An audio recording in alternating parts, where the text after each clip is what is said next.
Boa noite a todas. Tá dando para ouvir legal? Então vamos dispensar esse microfone aqui, só tem que deixar porque tem um microfone do celular. Então vamos primeiro aos recados da noite. Então a gente pede que as pessoas lembrem de desligar o celular ou colocar no modo silencioso, né, para evitar de tocar e distrair as pessoas durante a exposição. A gente também pede que você mantenha o silêncio, mesmo depois da exposição, porque os trabalhos na casa continuam. Você tem o trabalho de passos, você tem o trabalho da espiritualidade que já ocorre no salão desde já. Lembramos que nós temos ali uma caixa de vibrações, onde vocês podem colocar o nome de pessoa, o seu próprio nome, caso vocês queiram pedir vibrações por vocês, ou o nome de alguma pessoa que vocês conheçam, que esteja precisando, que vocês acham que seria bom que entrasse no trabalho de vibrações da casa. Temos também uma caixa de sugestões, também ali na mesinha, onde vocês podem fazer sugestões de cursos, de temas, ou qualquer outra coisa que vocês achem interessante para casa. Deixa eu ver, a partir da segunda semana de dezembro, nós vamos entrar em recesso nos cursos, que serão retomados em fevereiro, que são os cursos de educação mediúnica, tem também estudo de alguns livros, que é feito pela internet. Agora, a gente vai... Segunda semana já é agora, né? Já entrou em recesso, então. Então, já entramos em recesso, não é que vai entrar, já entramos em recesso, voltamos em fevereiro, mas a casa vai dar os avisos quando for o caso. Então, agora, apaga a luz, vamos para a oração.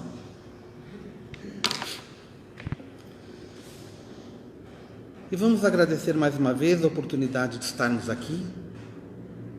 Vamos agradecer ao nosso anjo guardião, nosso guia espiritual, que nos intui e sempre busca nos levar pelo bom caminho. Vamos agradecer às equipes espirituais que trabalham na casa e que ajudam aqui no trabalho que fazemos. Vamos agradecer em especial a Jesus, nosso mestre, a quem agradecemos por todos os ensinamentos, por todas as palavras, mas principalmente pelo exemplo de vida que deixou enquanto caminhou entre nós. Que Ele continue sendo nosso guia e continue nos orientando a partir do plano espiritual. E agradecemos a Deus, nosso Pai, Criador de tudo e de todos, a quem devemos o que somos e o que temos, e a quem, para o início do Evangelho da noite, dizemos: Pai nosso que estás no céu, santificado seja o vosso nome. Venha a nós o vosso reino, seja feita a vossa vontade, assim na terra como no céu. O pão nosso de cada dia nos dai hoje. Perdoai as nossas ofensas, assim como nós perdoamos a quem nos tem ofendido. Não nos deixeis cair em tentação e livrai-nos de todo mal, que assim seja, graças a Deus. Pode acender.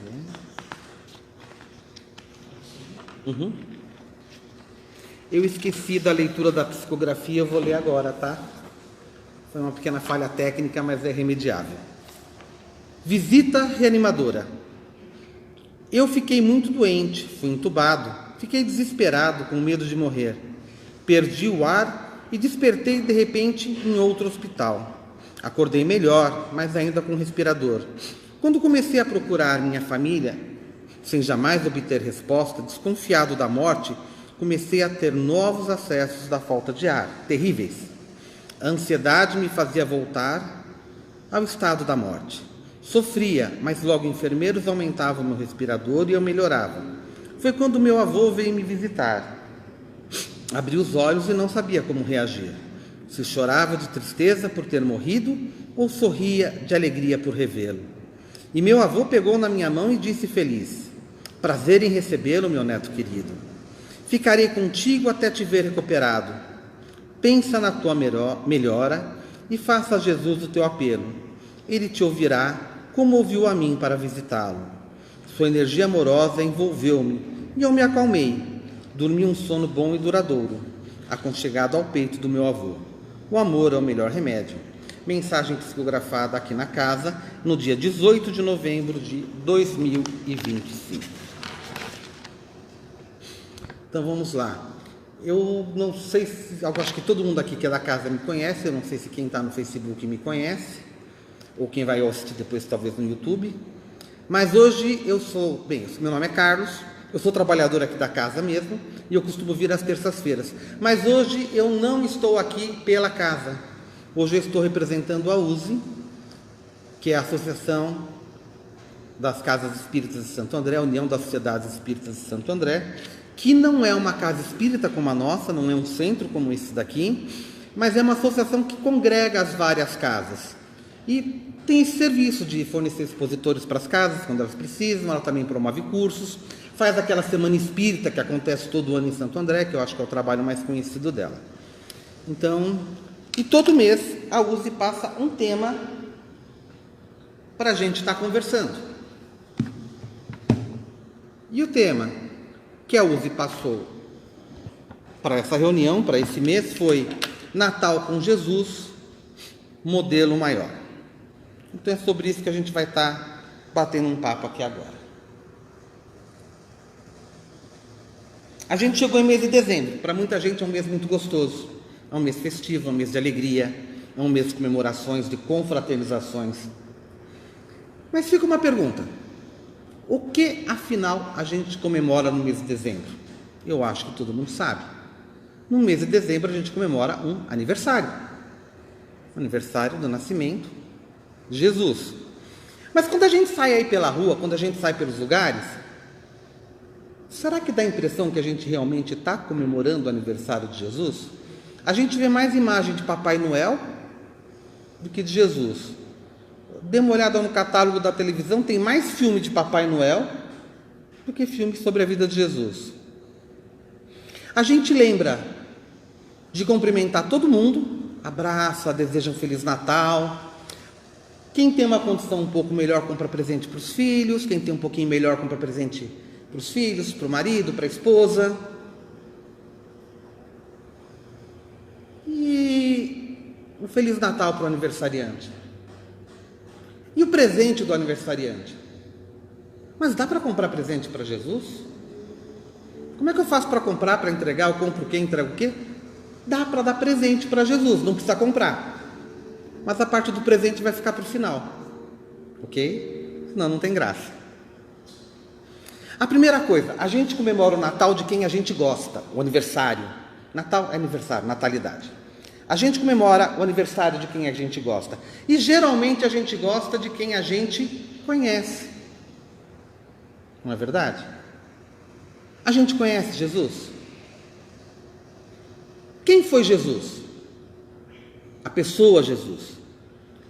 Quem é Jesus para a humanidade? Quem é Jesus? O que representa Jesus dentro do movimento espírita? Ele participou do movimento espírita? Ele é citado, mas ele participou? Isso são todas coisas que eu vou falar aqui um pouquinho, porque eu acho que também é importante. Um pouco dessa parte histórica, depois um pouco do que ele representa dentro do espiritismo. Por que nós nos dizemos cristãos? E por que a gente segue Jesus? Então vamos lá. Jesus era um judeu, nasceu no que hoje a gente chama como a região da Palestina, de Israel, na época Galileia. Jesus, a gente não pode esquecer, nasceu judeu, viveu judeu e morreu judeu, e Jesus não fundou religião. Não foi Jesus que fundou o cristianismo foi fundado depois. Jesus não nasceu também com o nome de Jesus. Jesus, na sua terra, no seu povo, era chamado de Yeshua. Era o nome dele em aramaico, que era a língua que Jesus falava. Jesus também era conhecido em árabe pelo nome de, se tiver algum descendente de árabe, perdoem a pronúncia, eu tentei, treinei, mas eles falam S de um jeito que eu não consigo falar. Mas para os árabes, para os muçulmanos, Jesus é Isa. É quase isso. Mas você fala assim, mas os muçulmanos têm o nome de Jesus em árabe? Uma curiosidade histórica.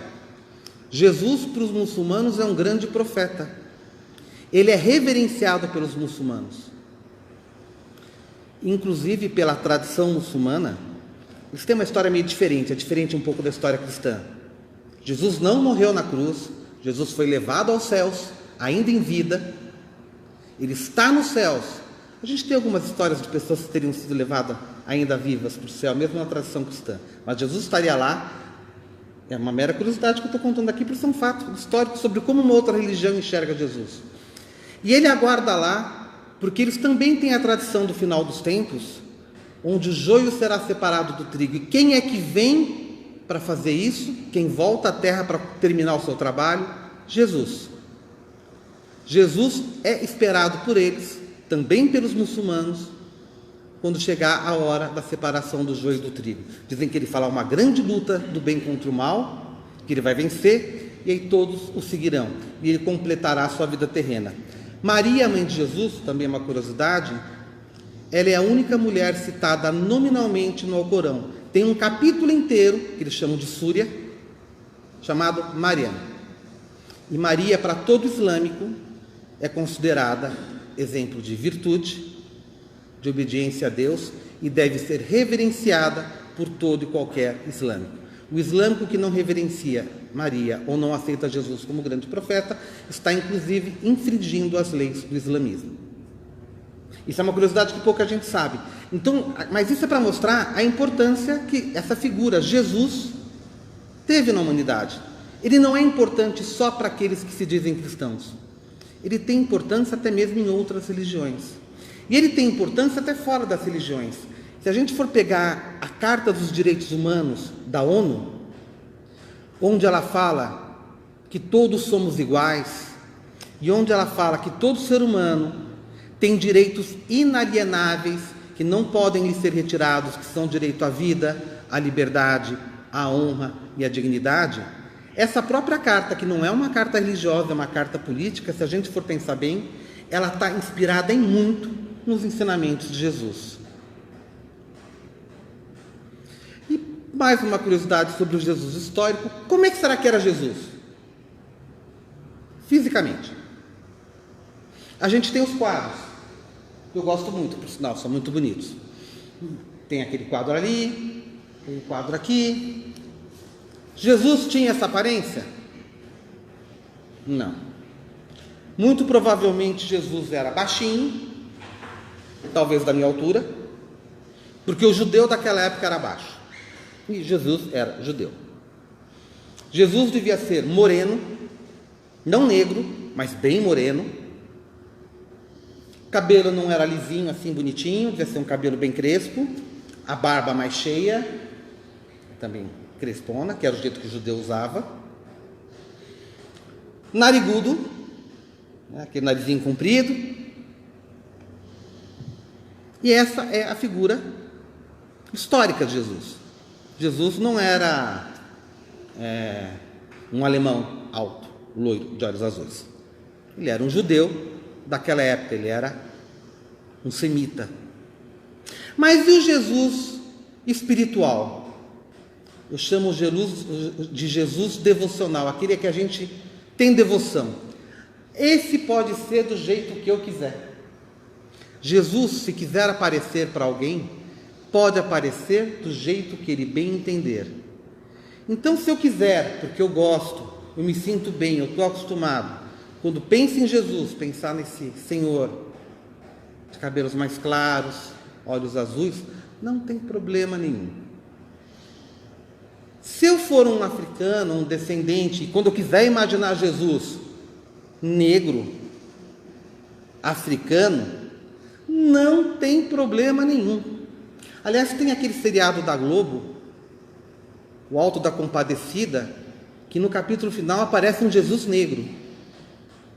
O Ariano Suassuna fez isso de propósito. Se eu for chinês, japonês, for cristão, e quiser imaginar o meu Jesus oriental, o Jesus que eu penso quando eu vou rezar, ali, de olhinho puxado, aquele cabelinho escorridinho, pretinho, pode do mesmo jeito. O que interessa é que eu pense nele. O que interessa é que eu reflita sobre ele. Como eu vou imaginá-lo, como ele vai se mostrar para mim, não vem ao caso. Eu só falei como ele era historicamente porque é uma curiosidade. Mas por que Jesus foi tão importante para a humanidade? Por que ele influenciou os cristãos? Por que ele influencia outras religiões e até não religiões, como a Carta dos Direitos Humanos? O que Jesus trouxe de novidade? Por que ele foi tão importante? Porque ele teve que ter trazido alguma novidade. Se a gente for pensar nos ensinamentos de Jesus, na tradição que a gente tem desses ensinamentos, a gente pode resumir todo o ensinamento de Jesus a uma única palavra: amor. E aí a gente pode também desmembrar essa palavra em amor, fraternidade, caridade, perdão. Mas Jesus trouxe essas palavras de uma forma que não existiam na época. Era diferente. A visão, por exemplo, de amor dos gregos era diferente. Os gregos conseguiam imaginar, os filósofos gregos, por exemplo, em um amor romântico, o amor paternal, filial. O amor fraternal deles era limitado àqueles amigos mais chegados, não se estendia para além. Jesus vem falar de um amor que é extensivo a toda a humanidade. Jesus vem falar que somos iguais, somos todos filhos de Deus. Para um grego, para um romano, e mesmo para os judeus, isso era um absurdo. Sócrates, Aristóteles gastaram horas de discursos deles, isso não diminui a importância deles para a gente, explicando porque era bom existir o senhor e o servo, o senhor e o escravo, e que era bom para os dois, era bom inclusive para o escravo ser escravo, porque ele não tinha que se preocupar em tomar decisões difíceis na vida. Pensar que todo mundo era igual era uma revolução, era um pensamento que parece que só Buda mais ou menos tinha esboçado antes. Mas essa pegada inclusive de falar que o mais importante é me dedicar para o outro, isso foi inovação totalmente de Jesus. Então você vê que a revolução que Jesus trouxe foi nas ideias. Ele não veio brigar com ninguém, ele não propôs uma revolta, uma luta, mas ele revolucionou as ideias, e de um jeito que não se pensava antes. Porque a gente pode fazer uma pergunta: se Jesus só falava de amor, vamos pensar bem, que a gente sempre resume o discurso ao amor, e é o certo. Por que mataram ele? Alguém mata alguém só porque está falando de amor? Falar de amor não é fofinho? Falar de amor não é bonito? O problema era a consequência desse amor, era a consequência que Jesus cobrava ao dizer: o senhor romano, o fariseu aí do templo, você não é mais importante que a viuvinha ali que está botando só 3 moedinhas de esmola. A esmola dela, inclusive, é mais agradável aos olhos de Deus do que o dinheirão todo que você pôs. É você chegar para o Senhor e falar: você não é mais importante que o seu servo. Às vezes, inclusive, no reino de Deus, no reino de meu Pai, talvez o servo seja maior do que você. Você imagina falar isso para um romano, para um grego, aliás, fala hoje para um banqueiro, para um grande empresário, que ele não é mais importante que o lixeiro da rua, aos olhos de Deus. Que o bandido que a gente execra também é filho de Deus. O discurso de Jesus falava de amor, mas ele ia a fundo. Não era um amor teórico: eu vou amar porque amar é bonito. Não, era um amor que tinha prática, era um amor que ia às últimas consequências da palavra amor. E isso incomodou. E eu estou para dizer que incomoda até hoje. Eu não tenho cá as minhas dúvidas que se Jesus aparecesse aqui hoje e começasse a pregar o amor do jeito que ele pregava, se ele não ia ser perseguido e preso de novo. Inclusive por muito líder religioso, do jeitinho que ele foi na época dele.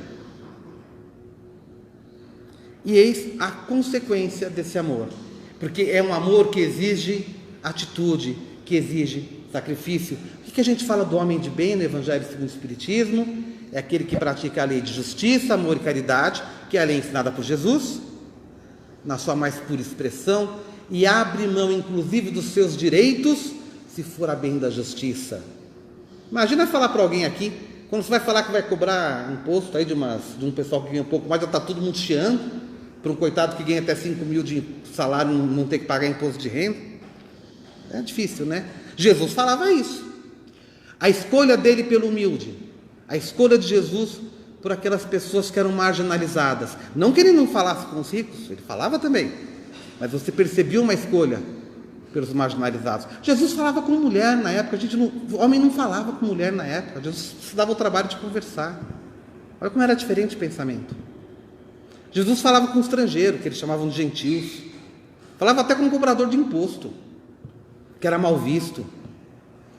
Ele tinha uma opção por aqueles que eram marginalizados, aqueles que já sofriam, aquele que ele diz, um discurso muito comum de Jesus: o médico não vem para os sãos, o médico vem para os doentes, o médico vem para os que sofrem.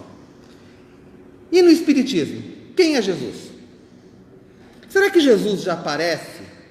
A figura de Jesus, o cristianismo já vai aparecer? Lá desde o comecinho, quando Kardec começou a fazer o Livro dos Espíritos, a primeira edição. E depois, a gente sabe que depois ele é citado, ele vai aparecer várias vezes. Mas ele é citado, mas será que ele participa ele mesmo fazendo? Já se perguntaram isso? Vamos tentar responder aqui agora? Então vamos lá. O Livro dos Espíritos, ele já começa, apesar de não falar diretamente, fazendo menção a Jesus e ao cristianismo. Se você pegar no comecinho do Livro dos Espíritos, quem não tiver, pode baixar na internet, ou pode pegar aqui da biblioteca, que já está funcionando. Tem uma parte do primeiro capítulo que chama Prolegômenos. E em cima de tudo, a primeira coisa tem um desenho, um ramo de uva. Eu esqueci o nome agora, um ramo de videira. E aí uma curiosidade, o Espiritismo não tem símbolos, tem o ramo da videira. Pelo menos para essa parte do Livro dos Espíritos tem esse símbolo sim. E o que acontece? Os espíritos, quando desenham, esse desenho foi psicografado, usando uma cestinha de bico, que era um negocinho que eles amarravam um lápis na ponta, os médiuns punham a mão em cima e o negócio ia meio que por conta, não era, o médium não segurava o lápis para escrever. O que os espíritos falam? Porás no cabeçalho do livro a cepa que te desenhamos, porque é o emblema do trabalho do Criador. Aí se acham reunidos todos os princípios materiais que melhor podem representar o corpo e o espírito. O corpo é a cepa, o galho. O espírito é o licor, representando a seiva modificada. Em alguns livros, por algum motivo, o tradutor tirou a palavra licor e botou seiva. Se lerem isso, pode riscar e escrever licor, porque Kardec escreveu licor. Tá? Então, o corpo é a cepa, o espírito é o licor. A alma, ou espírito ligado à matéria, é o bago da uva. O homem quintessencia o espírito pelo trabalho, ou seja, através do seu trabalho, do seu esforço. E tu sabes que só mediante o trabalho do corpo, o espírito adquire conhecimentos. O que tem a ver isso com Jesus, com o cristianismo? Vamos lá para os evangelhos tradicionais? Em São João, capítulo 15, versículos de 1 a 5, uma frase de Jesus: Eu sou a vinha verdadeira, meu pai o viticultor, e vós sois os ramos. Dá para perceber a correlação? Uma frase de Jesus é colocada logo no começo do Livro dos Espíritos, representando o que representa o Espiritismo. São Luís vai ter uma comunicação. São Luís, para quem não sabe, ele era o espírito diretor, ou dirigente, ou presidente do Centro Espírita que Kardec fundou. Ele era o espírito que comandava a casa, na parte espiritual. E ele tinha uma frase onde ele dizia que o espiritismo é o cristianismo apropriado à idade moderna, que ele também chamava a idade da razão. Ou seja, a gente vai pegar todas aquelas metáforas, porque Jesus diz: hoje não posso lhes falar tudo, mas haverá tempo em que voltarei e lhes falarei, e lhes explicarei. Isso a gente encontra nos evangelhos. Então São Luís diz que a função do Espiritismo, uma das funções é essa, é pegar aquilo que Jesus não pôde explicar tudo, porque o povo daquele tempo não tinha conhecimento, e agora ele vai explicar para a razão, porque agora, naquela época, o povo já estava mais preparado para receber. Eu cá tenho as minhas dúvidas, porque eu acho que até hoje a gente vê gente que não consegue entender o que foi falado. E olha que a gente tenta explicar. Às vezes até a gente tem dificuldade, vamos ser sinceros. E, por fim, na questão 625 do Livro dos Espíritos, Kardec faz uma pergunta, e ele vai fazer, a pergunta é a seguinte: qual o modelo e o guia mais perfeito que Deus colocou na terra para ser o nosso exemplo. E a resposta dos Espíritos: vide Jesus. Então, ali, os Espíritos dizem que Jesus é o guia e o modelo mais perfeito que Jesus colocou na terra para ser o nosso exemplo. E o que significa ser guia? Guia é aquela pessoa que mostra o caminho.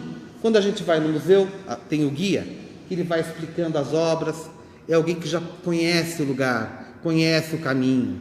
Quando a gente vai fazer uma escalada, geralmente em lugares mais difíceis, você contrata um guia, porque ele é o cara que sabe a parede mais fácil de subir. Olha, não vai por aquele lado não, porque lá tem umas pedras que escorrega. Não vai por lá, vai por aqui. Aqui é mais seguro. Ó, na hora de pular aqui, não pula aqui não. Lá na borda escorrega. Vamos andar um pouquinho mais para cima? O caminho melhor é esse daqui. Guia é aquele que mostra para a gente a trilha que a gente tem que fazer. Guia é o professor que ensina para a gente a matéria. Mas ele não é só o guia, porque o guia mostra, o professor ensina. Jesus é modelo porque ele, além de mostrar e ensinar, ele dá o exemplo. Ele fala, vai por aqui que é melhor, porque ele já foi antes. Ele fala, dá para você amar o seu irmão desse jeito, porque eu amo. E ele não fala só, ele demonstra esse amor. Ele diz que você pode praticar a caridade porque ele praticava. Ele não dizia, vai lá, faz o que eu faço, falo, mas não faço o que eu faço. Não, vai lá e faz, e eu estou te falando para fazer porque eu faço. Eu estou te mostrando o que dá para fazer. Estou te mostrando o melhor jeito de fazer. Se a gente vai fazer, eu de vez em quando sou cabeça dura. Não faço. Mas ele está mostrando, está ali. E durante a sua vida ele deu exemplo de como fazer. Ele mostrou, se eu fiz, vocês também podem fazer. Mas por que Jesus tem essa autoridade toda para ser o melhor guia, o melhor modelo? Aí o Espiritismo também vai explicar de onde vem a autoridade. Eu já comentei isso aqui, eu não vou entrar em detalhes. Dentro do livro dos Espíritos tem uma coisa que a gente chama de escala espírita, e divide os espíritos em categorias. Então você vai ter os espíritos de terceira ordem, que também são chamados de espíritos inferiores, bem-vindos, somos nós. Os espíritos de segunda ordem, ou bons espíritos, que já são espíritos mais evoluídos, muito mais evoluídos que a gente, que é a categoria de espírito que é o nosso anjo da guarda, que é o nosso guia espiritual. E tem os espíritos de primeira ordem, que também são chamados de espíritos puros ou perfeitos. Eles são os únicos que atingiram a plenitude moral e intelectual. O espírito de segunda ordem, ele é muito bom, ele é incapaz de ter um pensamento ruim, de desejar mal, mas intelectualmente ele ainda pode falhar, ele ainda pode errar. O espírito de primeira ordem não falha, ele não erra. Eles são considerados os mensageiros diretos de Deus, são os espíritos que realmente enxergam a Deus e conhecem o pensamento de Deus na sua plenitude. E onde é que a gente vai ver isso? Se a gente pegar no livro dos médiuns, no capítulo 31, item 9, tem uma hora que os espíritos de Kardec chamam Jesus de o espírito puro por excelência. Ele está falando do espírito de primeira ordem por excelência. Na Gênesis, no capítulo 2, que é outro livro da codificação, tem uma passagem que ele diz, sem nada prejulgar quanto à natureza do Cristo, natureza cujo exame não entra no quadro desta obra, considerando apenas um espírito superior, não podemos deixar de reconhecê-lo um dos de ordem mais elevada e colocado por suas virtudes muitíssimo acima da humanidade terrestre. Pelos imensos resultados que produziu essa encarnação neste mundo, forçosamente há de ter sido uma dessas missões que a divindade somente aos seus mensageiros diretos confia, para cumprimento dos seus desígnios. Mesmo sem supor que fosse ele o próprio Deus, a gente não acredita que Jesus seja o próprio Deus, mas unicamente um enviado de Deus para transmitir sua palavra aos homens, seria mais do que um profeta, porquanto seria um Messias divino. Então, a autoridade dele advém. Jesus, lá na sua origem, foi como a gente. E é por isso que ele pode ser exemplo. Ele pode ser guia. O Espiritismo ensina que todo espírito é criado simples e ignorante. Jesus não foi diferente. Mas ele já fez o caminho todo. Ele já chegou aonde um dia a gente quer chegar. E aonde um dia a gente vai chegar. Não sei daqui a quantos milhões de anos, mas a gente vai chegar. Mas ele já chegou. E o Espiritismo acredita nisso. É por isso que ele tem autoridade para ser o nosso modelo, o nosso guia. Mas aí eu fiz uma outra pergunta. E Jesus participou diretamente lá da produção da doutrina espírita? A gente vai encontrar na Revista Espírita, no Evangelho segundo o Espiritismo, no Livro dos Médiuns, acho que também, algumas comunicações de um espírito que assinava Espírito de Verdade. Era o nome que ele se dava. A gente vai encontrar, e talvez alguém ache no YouTube, alguns espíritas que dizem que o Espírito da Verdade era um grupo de espíritas, uma falange de espíritas. Aquele ator da Globo, Vereza, tem um vídeo recente dele falando isso. Não. Tem uma carta, um discurso de Kardec, onde fazem essa pergunta para ele, e ele diz de forma direta e clara: o Espírito da Verdade é uma entidade única. Mentir, Espírito da Verdade é uma individualidade. Espírito da Verdade é um nome próprio. Ele era considerado por todos os espíritos da codificação como o mestre de todos nós. Mas o mestre não é Jesus? Aí que está, né? Quem era o Espírito da Verdade? O próprio Jesus. Kardec nunca falou isso. Ele, da boca dele. Tinha um motivo. Porque tem uma carta que ele recebe de um médium. E tem várias conversas que você vai encontrar em cartas, em alguns artigos da Revista Espírita, mas em algumas cartas encontradas numa biblioteca de Kardec, onde o Espírito de Verdade se apresenta como sendo o anjo da guarda de Kardec. Ele é o guia espiritual. Agora imagina lá no século XIX, Kardec falando que Jesus participou diretamente da feitura do Livro dos Espíritos e ainda era o anjo da guarda dele, o guia espiritual dele. Crucificavam Kardec de cabeça para baixo, na melhor das hipóteses. Mas o próprio Espírito da Verdade de vez em quando dava umas dicas. Tem várias. Eu selecionei duas. Lá no Evangelho segundo o Espiritismo, tem lá no capítulo 6, o item 5, Advento do Espírito da Verdade. Olha como é que o Espírito da Verdade fala. Venho, está falando dele, Espírito da Verdade, como outrora aos transviados filhos de Israel. Quem que lá no passado veio falar com os judeus, com os filhos de Israel? Jesus. Ele está falando, venho como outrora, eu já vim. Trazer-vos a verdade e dissipar as trevas. Escutai-me. O Espiritismo, como o fez antigamente a minha palavra, como ele já falou antigamente, tem de lembrar aos incrédulos que acima deles reina imutável a verdade, o dom, o Deus bom, o Deus grande, que faz germinarem as plantas e que se levantem as ondas. Revelei a doutrina divinal, lá atrás. Como um ceifeiro reuni em feixes o bem esparso no seio da humanidade, disse: vinde a mim todos que sofreis. Quem lá no passado, na época dos judeus, falou tudo isso? Jesus. E quando Kardec estava para publicar o Livro dos Espíritos, o Evangelho segundo o Espiritismo, que na época chamava Imitação do Evangelho, depois ele mudou de nome, Imitação do Evangelho ficou realmente um nome esquisito, né? Ficou meio feio.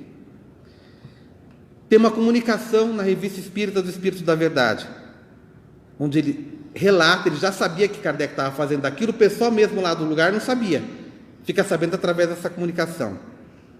Um novo livro acaba de aparecer. É uma luz mais brilhante que vem clarear a vossa marcha. Há 18 séculos vim, eu, Espírito da Verdade, por ordem de meu Pai, trazer a palavra de Deus aos homens de boa vontade. Aí ele fala mais algumas coisas e depois ele diz: há várias moradas na casa de meu Pai, disse-lhes eu há 18 séculos atrás. Estas palavras, o Espiritismo veio fazê-las compreendidas. Ou seja, o Espírito da Verdade aqui está deixando bem claro Eu não estou me chamando de Jesus aqui, mas eu estou falando, fui eu que vim falar lá atrás, fui eu que disse isso, eu sou Ele. Quem tem olhos de ver, que veja, quem tem ouvidos de ouvir, que ouça. Então, eu quis passar aqui um plano geral de quem foi Jesus histórico, do que ele representa para a humanidade de uma forma geral, como a gente pode se enxergar Jesus. Você enxerga ele loirinho, negro, amarelo, índio, indígena, para usar o termo mais certo. Se ele foi importante dentro do Espiritismo, ele é importante, ele é o nosso modelo, é o nosso guia, é o nosso mestre. Se ele participou da construção do Espiritismo, mas agora, tudo isso para a gente conhecer ele um pouco melhor. Mas e agora, lembra que eu falei do presente? E aí, como é que eu faço para comprar um presente para Jesus? Pior ainda, como é que eu faço para entregar? Sinceramente, eu não estou com muita pressa para passar para o lado de lá para fazer a entrega pessoalmente, tá? Não estou com tanta pressa assim. Bem, primeiro, presente para Jesus a gente não compra, a gente faz. Somos nós, mas como? Primeira coisa, eu falei aqui 30 minutos sobre Jesus. Falei um pouquinho do que ele ensinou. Primeiro presente que a gente pode dar para Jesus, conhecê-lo, estudá-lo, conhecer as suas palavras, conhecer os seus ensinamentos. Esse é o primeiro presente. E fazer isso não só em dezembro, não só no Natal, todo dia. Qual é o segundo grande presente que a gente vai dar para Jesus? Não só conhecer os seus ensinamentos, mas pelo menos tentar praticá-lo. Não vou nem falar fazer tudo ao pé da letra, porque a gente sabe que é difícil. Mas tentar, pelo menos tentar. E também não fazer isso só no Natal, não lembrar de desejar Feliz Natal para os outros e abraçar só no Natal, de fazer caridade só no Natal, de ter bons pensamentos só no Natal e no Ano Novo. Não, vamos tentar fazer isso o ano todo, todo dia. Esse é o nosso segundo presente para Jesus. E o terceiro, esse a Salete matou, que é, fazendo tudo isso, me entregar em corpo, alma, mente, coração, para Jesus, para os seus ensinamentos, para aquilo que Ele espera de nós. Esse é o presente que a gente pode dar para eles. Não só no Natal, mas todo dia. Boa noite, um beijo no coração de todos. Vamos apagar, fazer encerramento.